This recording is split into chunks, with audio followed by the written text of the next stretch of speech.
It turns out that HRT, estrogen and progesterone combinations, Premarin and drugs like this, increase the risk of breast and uterine and ovarian cancer by 78%. Increase the risk of dementia and Alzheimer's disease by 200%. Increase the risk of cardiovascular disease by 200%. And a new study that just came out a couple of days ago, and again, I don't have a slide for it yet, and I apologize, increases your risk of asthma by 100%, increases your risk of gradual deafness as you get older by 30%. Why would anybody want to take HRT?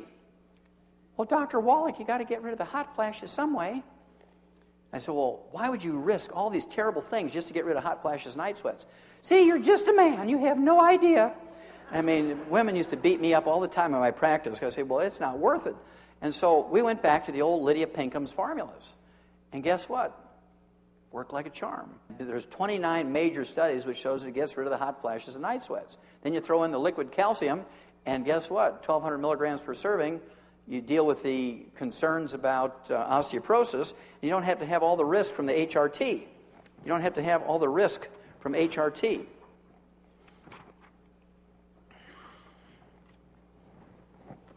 This came out actually in 2000, and they said, and they predicted that the report on carcinogens or cancer-causing chemicals, which was going to come out in January of 2002, is going to list estrogen as a cancer-causing chemical. Well, guess what? That report comes out every year.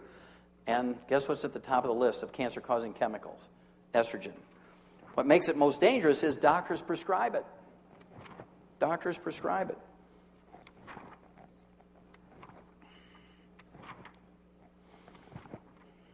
Obesity. 40% of Americans are overweight now. They're obese, 30 pounds overweight over their ideal weight for their body type and height and so forth. 40% of Americans are obese. This is relatively new. 50 years ago, it was like 15%, and 100 years ago, there was very rarely, less than 1% of Americans were obese. And it turns out it's caused by a simple, single problem. I can walk on a horse farm, and I can tell you in 30 seconds if the horses on that farm are getting all the minerals they need. This is a little working wagon in an Amish farm in Lancaster County, Pennsylvania. And I walked on that place, and I knew immediately that the horses weren't getting all the minerals they needed because the horses were eating, nibbling all along this buckboard rail, and then they just ate this one particular place. Why did they eat that one particular place? Because that's where the farmer put his hand when he jumped out of the wagon every time. His hot, sweaty hand full of what? Salt. Okay? Now, my daddy had a fourth-grade education, and he knew every time he'd see our cattle chewing on the fence and eating dirt and chewing on the feed box instead of eating the feed, they were minerally deficient. He'd give them minerals, and it'd go away. And we usually learn painfully when we were a kid that it's not socially acceptable to chew on the furniture and eat dirt. Bam! Don't do that anymore. That chair costs a lot of money. Ooh, okay. If you're that hungry, go into the kitchen and have a piece of pie and ice cream, or eat a Twinkie, or have a RC and a moon pie. And so people began to recognize these cravings, which we call pica and cribbing in animals and munchies in people. The munchies in people are pica and cribbing in animals. Pica and cribbing in animals are the munchies in people. And so we've been taught that these cravings and the munchies are due to a Twinkie deficiency. Now, if we were taught as kids that this is caused by a mineral deficiency, we'd all take minerals that have 0 calories in them. Americans would all be slim. Weight problems are nothing more than a mineral deficiency disease. Now, nobody knows more about weight gain, weight loss than veterinarians. Why is that? When you put an animal into the feedlot, what are they supposed to do? Lose weight or gain weight? Gain weight. So we know the technology. And snack food companies know this. They spend a lot of money on research learning the technology of weight gain. And they fix their little snacks to make sure that you just can't eat one. In fact, one of them, Lay's potato chips, even uses that as their motto on their bag. You just can't eat one. And so they fix it so you're minerally deficient if you eat their stuff. Okay? But if you take your minerals, the cravings go away. And that alone, you can lose 10, 15, 20 pounds just because you're not desiring to eat things between meals. You're not going to sit there and watch TV and fill your face all night because you don't have those cravings anymore. It's not a problem with your self-respect. It's not a problem. You don't have a deficiency of hypnosis. You don't have a deficiency of acupuncture. You don't have a deficiency of ephedra. You have deficiencies of minerals. You take your mineral program, you need a couple of meal replacers a day. Give up some carbohydrates, which you learned from Clive McKay and William Banting and so forth, and Bob Atkins. You give up carbohydrates in your bread and your pastas and your rice and your potatoes, and you're going to lose weight and keep it off. It won't come back as long as you stay on that program. But as soon as you go off your minerals, the cravings start up again because it's a mineral deficiency. You'll always get rid of the cravings within 10 to 14 days. Now I want to talk briefly about 3 serious ones. We're first going to talk about cancer. Some of the more serious diseases.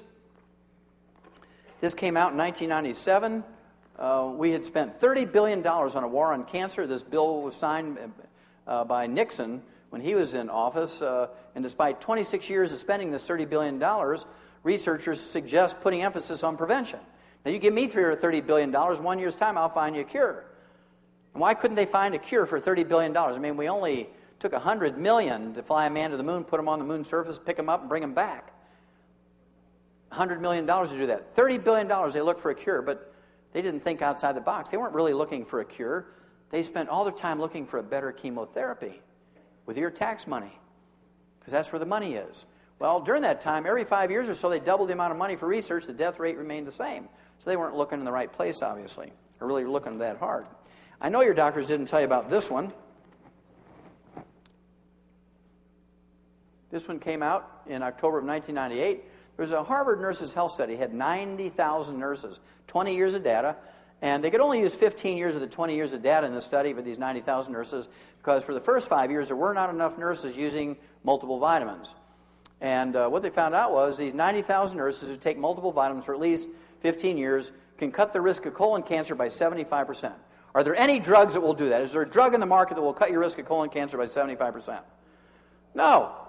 How come your doctors didn't email you, call you up, bring you in and say, look, here's something really remarkable. Just by taking one multivitamin every day, you can reduce your risk of colon cancer by 75%. Yahoo! Did they do that? No. I bet not a single one of you got any direct communication from your medical doctor telling you this. They read it in their journals, the Harvard Nurses Health Study. Whether believe it or not, how many of you have heard that a low-fat diet will reduce your risk of colon cancer and breast cancer and all kinds of cancers? How many of you heard that? Whether you believe it or not. Yeah. This is one of the American Cancer Society, doctors, the American Medical Association. Everybody says low-fat diets will reduce your risk of cancer. High-fat diets increase your risk of cancer.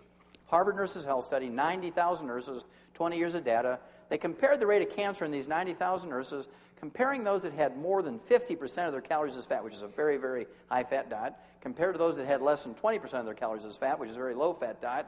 And if fat content of your diet had anything to do with the rate of cancer, the ones having more than 50% of their calories as fat should have a lot more cancer than the ones having less than 20%. I mean, that's real simple stuff, right? Well, this came out in March of 1999. It was published in the Journal of the American Medical Association. Again, they compared the rate of cancer in these 90,000 nurses, comparing those that had less than 20% of their calories as fat versus those that had more than 50% of their calories as fat. They found no measurable difference. The amount of fat you eat in your diet has nothing to do with the rate of cancer. The amount of fat you eat in your diet has nothing to do with the rate of cancer. Nothing. It turns out the amount of fat in your diet has nothing to do with the rate of cancer. It's how you cook the fat. It's how you cook the fat. Not the amount of fat, it's how you cook the fat. This study came out in 1998, University of South Carolina. Big study. Study links very well done meat to breast cancer, and then later on to prostate cancer and colon cancer. Among women who preferred all their meat very well done with a doneness score of 9, where the fat was burnt, and it tastes very good, believe me, burnt fat tastes very good. I used to eat it when I was a kid. There was a 462% greater chance of having breast cancer than for women who ate their meat rare or medium. Not a 5% increase in risk. Not a 50%, not a 100%, not a 200%, not a 300%, not a 400%, but a 462% increase in risk of getting breast cancer, colon cancer, and prostate cancer if you eat your meat cooked well done and eat burnt animal fat. Now, after tonight, you can't claim you were not informed. If you go home, you continue to eat burnt animal fat, whether it's in hot dog skins over the fire, or you're grilling chicken skin and eating it that way, or you're grilling your hamburgers burnt. I get people, I cringe. People, I want my hamburger burnt. I don't want to see anything pink in there. I want it burnt. I want like charcoal. They're doomed. Even God can't help them. When you're that stupid, God can't help you. And when you're at the bottom end of the gene pool, He's got to let you go.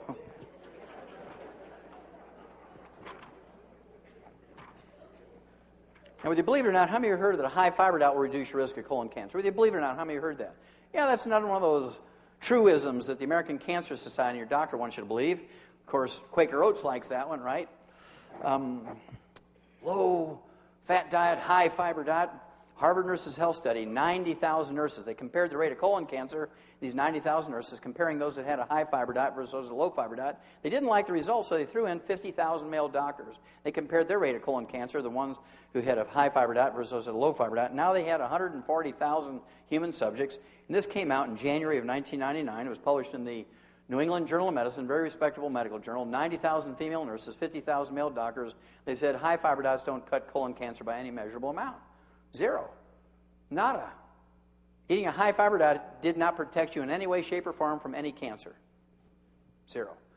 Why do doctors get so excited about a high-fiber diet? Because it will reduce your cholesterol. That's because it absorbs everything that you eat, including minerals that are required to keep you from getting high blood pressure, osteoporosis, arthritis, cancer. And so people who eat multigrain breads for their toast and English muffins and pancakes and waffles for breakfast, people who eat multigrain pastas, people who eat multigrain breads and whole wheat breads and grind their own wheat and all that sort of stuff for their sandwiches, and people who eat whole wheat and multigrain bread for dinner, they eat whole wheat ice cream. I mean, you can go to extreme, right?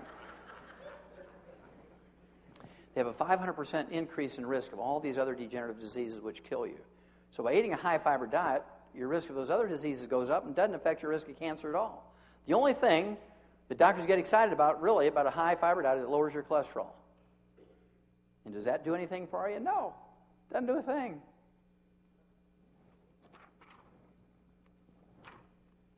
You reduce your risk of colon cancer by 60 to 80% by eating dark berries, raspberries, black raspberries, blueberries, blackberries, black cherries, strawberries, according to the Ohio University. Big study by Ohio University. Reduce your risk of colon cancer by 60 to 80%. How many of you ever heard of trace mineral selenium? Good. How many of you heard that trace mineral selenium is a great antioxidant that's going to reduce your risk of cancer, whether you believe it or not? How many of you heard that? Okay, well, this has been kind of a recent thing. They're kind of growing crazy over selenium. In fact, the information on selenium really came out in April of 1912 in this very famous medical journal called Popular Mechanics. April of 1912. And this fellow here, Professor Dr. von Wassermann from Berlin, who went on about 10 years later to get a Nobel Prize in medicine, said that he had discovered a chemical substance that will cure cancer in mice. It turns out it's the trace mineral selenium. The selenium has a selective action against cancer cells but doesn't hurt healthy tissues. Dr. Wassermann believed that the cancer in mice were so similar to those in humans that he believed an important advance had been made towards the cure of that veritable scourge cancer in people. Well, this was April of 1912. We began to put the trace mineral selenium into animal feed pellets back in April of 1912 to keep their rate of cancer down. And this lay dormant for 84 years in human medicine and nutrition until December of 1996.